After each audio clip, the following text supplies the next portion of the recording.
मैं एक बार जगन्नाथपुरी गया था, आप भी गए होंगे।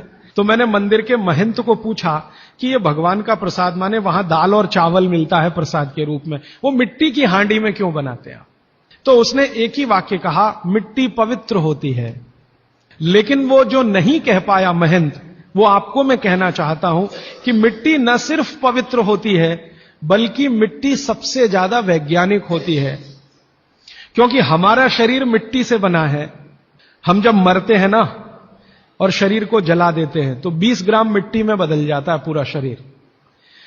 और इस राख का मैंने विश्लेषण करवाया एक लेबोरेटरी में, तो उसमें कैल्शियम निकलता है, फास्फोरस निकलता है, आयरन निकलता है, जिंक निकलता है, सल्फर निकलता है, 18 माइक्रो न्यूट्रिएंट्स निकलते हैं मरे हुए आदमी की राख में। ये सब वही माइक्रो न्यूट्रिएंट्स हैं जो मिट्टी में है। तो महंत कहता है कि मिट्टी पवित्र है, इसलिए हम मिट्टी के बर्तन में ही दाल पकाते हैं, भगवान को पवित्र चीज ही देते हैं, अपवित्र चीज भगवान को नहीं दे सकते। वो बहुत वैज्ञानिक स्टेटमेंट है, बस इतना ही है कि वो उसको एक्सप्लेन नहीं कर सकता। अच्छा, मैं वो दाल ले आया और भुवनेश्वर लेके गया, पुरी से भुवनेश्वर। भुवनेश्वर में CSIR का एक लेबोरेटरी है, council of science and industrial research का लेबोरेटरी है, जिसको रीजनल रिसर्च लेबोरेटरी कहते हैं। तो वहां ले गया, कुछ वैज्ञानिकों से कहा ये दाल है, उन्होंने कहा हाँ ये पुरी की दाल है। मैंने कहा इसका विश्लेषण करना है, इस दाल में क्या है? तो उन्होंने कहा हमारे पास पूरे इंस्ट्रूमेंट नहीं है, हमारे पास जो जो चाहिए वो नहीं है, आप दिल्ली ले जाओ तो बेहतर है। तो मैंने कहा दिल्ली ले गया तो खराब तो नहीं होगी? उन्होंने कहा नहीं होगी, क्योंकि ये मिट्टी में बनी है। तो पहली बार मुझे समझ में आया मिट्टी में बनी है तो खराब नहीं होगी। तो मैं ले गया दिल्ली तक, सच में ले गया। और भुवनेश्वर से दिल्ली पहुंचने में आप जानते हैं करीब करीब 36 घंटे से ज्यादा लगता है। दिल्ली में दिया, कुछ वैज्ञानिकों ने उस पर काम किया और उनका जो रिजल्ट है, जो रिसर्च है, जो रिपोर्ट है, वो ये है कि इस दाल में एक भी माइक्रो न्यूट्रिएंट कम नहीं हुआ पकाने के बाद भी। तो प्रेशर कुकर की दाल को जब उन्होंने रिसर्च करके देखा तो उन्होंने कहा इसमें माइक्रो न्यूट्रिएंट्स बहुत ही कम है। मैं पूछा परसेंटेज वाइज बता दो, तो उन्होंने कहा अगर अरहर की दाल को मिट्टी की हांडी में पकाओ और 100% माइक्रो न्यूट्रिएंट्स हैं, तो कुकर में पकाने में 13% ही बचते हैं, 87% नष्ट हो गए। मैं पूछा कैसे नष्ट हुए? तो उन्होंने कहा ये जो प्रेशर पड़ा है ऊपर से और इसने दाल को पकने नहीं दिया, तोड़ दिया, मॉलिक्यूल्स टूट गए हैं, तो दाल तो बिखर गई है, पकी नहीं है, बिखर गई है, सॉफ्ट हो गई है। तो खाने में हमको ऐसा लग रहा है कि ये पका हुआ खा रहे हैं, लेकिन वास्तव में वो नहीं है। पके हुए से मतलब यह होता है कि जो माइक्रो न्यूट्रिएंट्स आपको कच्चे रूप में शरीर को उपयोग नहीं आते, उनको आप उपयोगी बना लें, इसको पका हुआ कहते हैं आयुर्वेद में। तो उन्होंने कहा कि ये मिट्टी की हांडी की दाल बहुत बहुत क्वालिटी में ऊंची है, बशर्ते कि आपके प्रेशर कुकर की। और दूसरी बात तो आप सभी जानते हैं, वो मुझे सिर्फ रिपीट करनी है कि मिट्टी की हांडी की बनाई हुई दाल को खा लीजिए तो जो उसका स्वाद है वो जिंदगी भर नहीं भूलेंगे आप। इसका मतलब क्या है? भारत में चिकित्सा का और शास्त्र पाक कला का ऐसा विज्ञान विकसित हुआ है जहां क्वालिटी भी मेंटेन रहेगी और स्वाद भी मेंटेन रहेगा। तब मैंने गांव गांव घूमता रहता हूं तो पूछना शुरू किया, तो बोलते हैं लोग कि ज्यादा नहीं, 30-40 साल पहले सब घर में मिट्टी की हांडी की दाल थी। मेरी दादी को पूछा तो दादी कहती है कि हम तो जिंदगी भर मिट्टी की दाल ही खाते रहे। तब मेरे समझ में आया कि मेरी दादी को डायबिटीज क्यों नहीं हुआ। तब मुझे समझ में आया उसको घुटने का दर्द क्यों नहीं हुआ। तब मुझे समझ में आया उसके 3200 दांत मरने के दिन तक सुरक्षित थे, क्योंकि हमने उसका अंतिम संस्कार किया। अगले दिन जब राखी लेने गए तो सारे दांत उसके 32 के 32 निकले।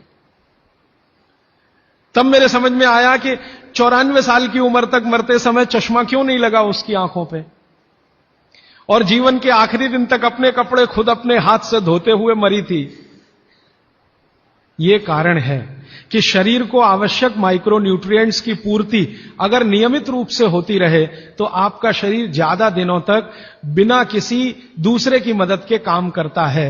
तो माइक्रो न्यूट्रिएंट्स पूरा सप्लाई मिला दाल में, जो खाई थी उसने मिट्टी की हांडी में पका पका के। और न सिर्फ दाल पकाती थी वो मिट्टी की हांडी में, बल्कि दूध भी मिट्टी की हांडी में पकाती थी। घी भी मिट्टी की हांडी से ही निकालती थी, दही का मट्ठा भी मिट्टी की हांडी में ही बनता था। अब मेरे समझ में आया कि हजारों साल से मिट्टी के बर्तन क्यों इस देश में आए। हम भी एल्यूमिनियम बना सकते थे। हिंदुस्तान में बॉक्साइट के खजाने भरे पड़े हैं। कर्नाटक बहुत बड़ा भंडार, तमिलनाडु, आंध्र प्रदेश बॉक्साइट के बड़े भंडार हैं। हम भी बना सकते थे, अगर बॉक्साइट है तो एल्यूमिनियम बनाना कोई मुश्किल काम नहीं है। लेकिन हमने नहीं बनाया क्योंकि उसकी जरूरत नहीं थी। इसलिए कुम्हारों की एक पूरी की पूरी जमात इस देश में खड़ी की गई कि तुमको भैया मिट्टी के ही बर्तन बनाने हैं। माने तुमसे बड़ा वैज्ञानिक कौन। अब ये कुम्हार जो इतने बड़े वैज्ञानिक हैं इस देश के, जो मिट्टी के बर्तन बनाकर हजारों साल से दे रहे हैं हमारे स्वास्थ्य की रक्षा करने के लिए, हमने उनको नीची जाति बना दिया। हम कैसे मूर्ख लोग, ये ऊंचा नीचा हमने डाल दिया इस देश में, इसी ने देश का सत्यानाश कर दिया। अगर प्रेशर कुकर की कंपनी जो बना रही है प्रेशर कुकर वो ऊंचा आदमी है, तो ये कुम्हार नीचा कैसे हो गया। जो सबसे बड़ा वैज्ञानिक काम कर रहा है, मिट्टी के बर्तन बना बनाकर आपके माइक्रो न्यूट्रिएंट्स को, आपके सूक्ष्म पोषक तत्वों को कम नहीं होने देने के लिए मिट्टी का सिलेक्शन करता है वो। आपको मालूम है हर एक मिट्टी से बर्तन नहीं बनते। एक खास तरह की मिट्टी है वही बर्तन बनाने में काम आती है, और एक खास तरह की मिट्टी है जो हांडी बनाती है, दूसरे खास तरह की मिट्टी में कुल्हड़ बनता है, तीसरे खास तरह की मिट्टी में कुछ और बनता है। ये मिट्टी को पहचानना कि इसमें कैल्शियम ज्यादा, इसमें मैग्नीशियम ज्यादा, इसलिए हांडी इससे बनाओ, और इसमें कैल्शियम मैग्नीशियम कम है इसलिए इसका कुल्हड़ बनाओ, ये तो बहुत बहुत बारीक और विज्ञान का काम है। ये सब कुम्हार कर रहे हैं, हजारों साल से कर रहे हैं, बिना किसी यूनिवर्सिटी में पढ़े हुए कर रहे हैं। तो हमें तो वंदन करना चाहिए, उनके सामने नतमस्तक होना चाहिए। कितने महान लोग हैं। दुर्भाग्य से सरकार की कैटेगरी में वो बैकवर्ड क्लास में आते हैं। और सबसे मजे की बात कि ये हांडी जब खत्म होगी, माने इसकी लाइफ पूरी हो जाएगी, तो ये हांडी फिर मिट्टी में मिल जाएगी और फिर वही मिट्टी से हांडी बन जाएगी। दुनिया में ऐसी कोई वस्तु नहीं है। प्रेशर कुकर के बारे में तो नहीं कह सकते आप, बायोडिग्रेडेबल है। तो आप भी कर लीजिए ये काम, प्रेशर कुकर निकालिए, मिट्टी की हांडी ले आइए।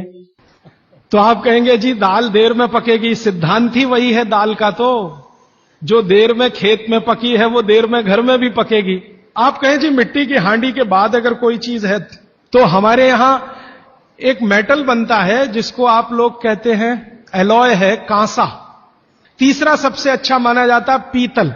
अब ये कांसे और पीतल में भी हमने काम कर लिया कि अरहर की दाल को कांसे के बर्तन में पकाएं तो उसके सिर्फ 3% माइक्रो न्यूट्रिएंट कम होते हैं, 97% मेंटेन रहते हैं।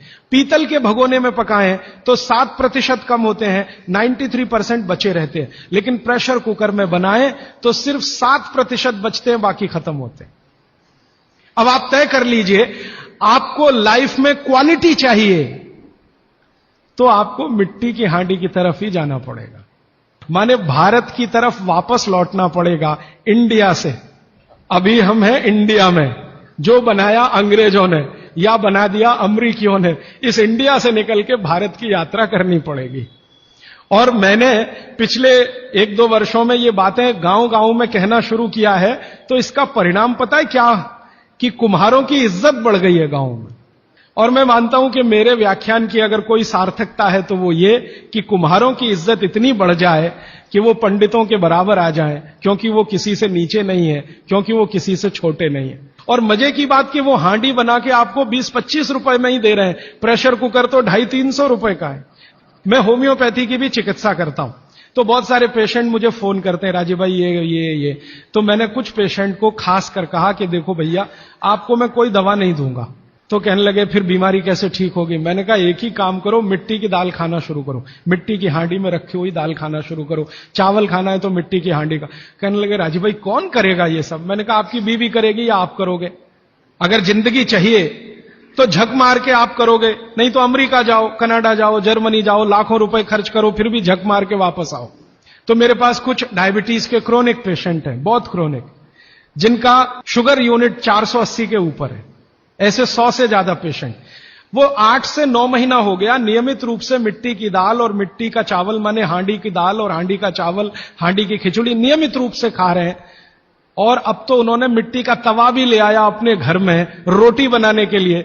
बाजरे की रोटी बहुत अच्छी बनती है इस मिट्टी के तवे पे, तो रोटी भी उसी की खा रहे हैं। 8 महीने के बाद सबका शुगर टेस्ट किया है तो 480 यूनिट वाला अभी 180 यूनिट पे है, बिना किसी मेडिसिन के, बिना किसी इंजेक्शन के, बिना किसी टॉनिक के। और होम्योपैथी की कोई दवा नहीं दी मैंने उनको।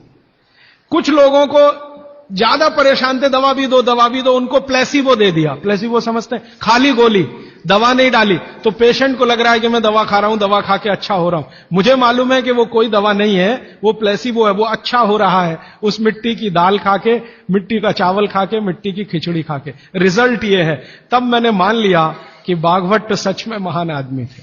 ये एक सूत्र पूरा होता है, 8:30 का समय हो गया है। आगे कल दूसरा सूत्र, तीसरा, ऐसे कर करके जो सबसे जरूरी 15 है वो पहले बताऊंगा और उसके आगे बढ़